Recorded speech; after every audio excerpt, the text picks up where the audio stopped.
our mission here in New Delhi, the US Embassy in New Delhi, provides support to the Tibetan people, and we do that around the world as well. And we encourage the PRC to engage in negotiations directly with the Dalai Lama or his representatives without preconditions. We continue to call for those direct talks, and we're open to creative solutions. Our government talks with those here, talks with the Central Tibetan Administration on ways that we can perhaps come up with creative ways to start these direct talks.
I'm here in Dharamshala to meet with members of the media that are based here, both Indian and Tibetan, here as part of a regular contact that the US Embassy has with the Tibetan people to learn how we can continue our strong support for the Tibetan community.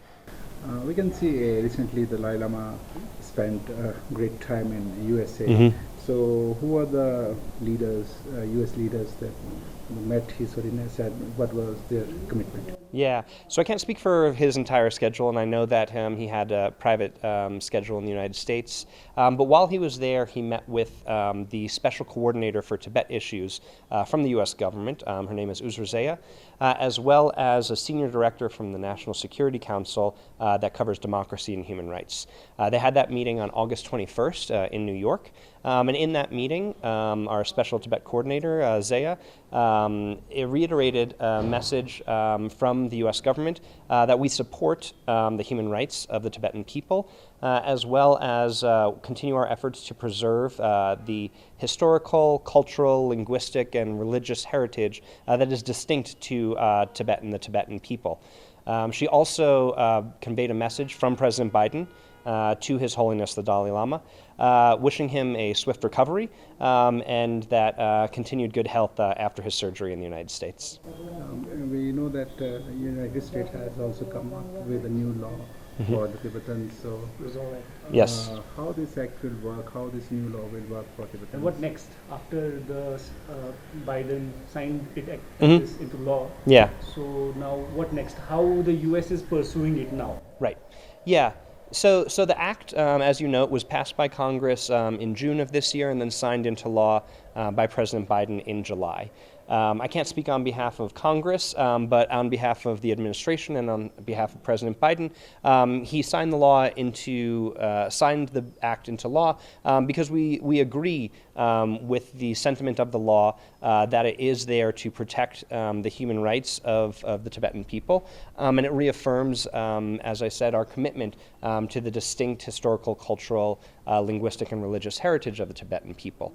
The law also discusses Tibet as a political entity. It's been long-standing policy of the United States and the Tibet. It has been long-standing policy of the United States, and the President reiterated that the United States government does still see the Tibet Autonomous Region and other Tibetan areas of the People's Republic of China as a part of the People's Republic of China. that doesn't change anything from our policy, and that's something that the president does control, how we determine what international borders are. However, I think the next steps are what we have been encouraging for a long time, which is a direct negotiation between the PRC and the Dalai Lama or his representatives. It's been 13 years since there have been these direct negotiations, and we encourage the PRC to engage in negotiations directly with the Dalai Lama or his representatives without preconditions.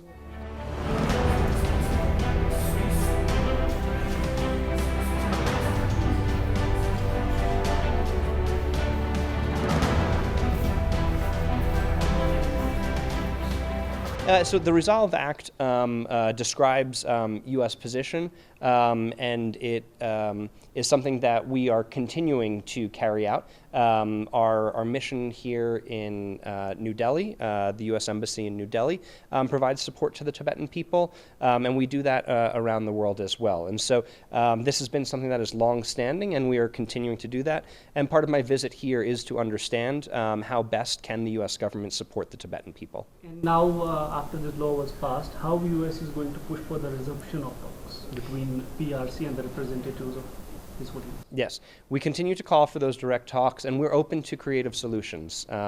Our government talks with those here, talks with the Central Tibetan Administration on ways that we can perhaps come up with creative ways to start these direct talks. We again would really like to see these talks start directly without any preconditions as soon as possible.